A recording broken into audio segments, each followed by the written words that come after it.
President Trump hasn't had much luck convincing Congress to get rid of Obamacare, but he's still determined to dismantle Barack Obama's healthcare reforms. Let Obamacare implode.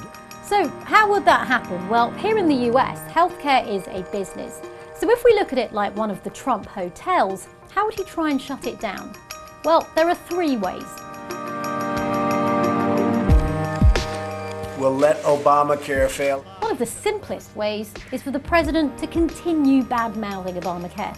When you say let's let it fail, let's let it implode, it does become a self-fulfilling prophecy. I mean, look, for better or for worse, this law was designed to deliver a public entitlement through private insurance companies that are in it to make a profit.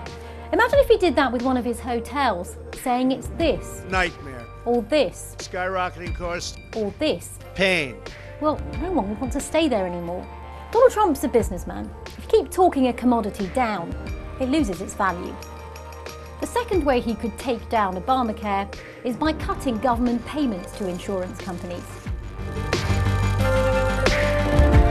It's those subsidies which help keep costs down, and they're worth around $7 billion.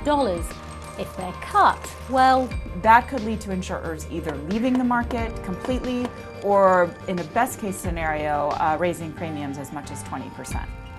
And so if the president were to stop subsidising hotel rooms, for example, then some places would have to shut down. It could leave people stranded if there's no longer a hotel in their area. Or in the case of healthcare, it could leave people without an insurance provider. And then there's one more option the president could use to derail Obamacare. Leave people with a bad customer experience. The Obama administration put a lot of money into encouraging people to sign up for Obamacare. Things like ads and walk-in centres where people talked you through the process. But in January, President Trump cut funding for this.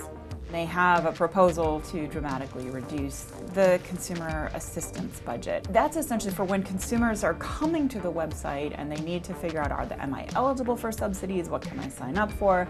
They often have questions and need one-on-one assistance. Back to that hotel, it's a bit like cutting the advertising budget so people don't know your hotel exists anymore, or taking away your front desk staff so you can't check in. And that's where, of course, the comparisons end, because healthcare isn't an ordinary business in the US. It's a matter of life and death. As we've shown, President Trump can let Obamacare implode, but it isn't as simple as that. Perhaps he's using the threat of that option as a way of forcing Congress to come up with a credible alternative.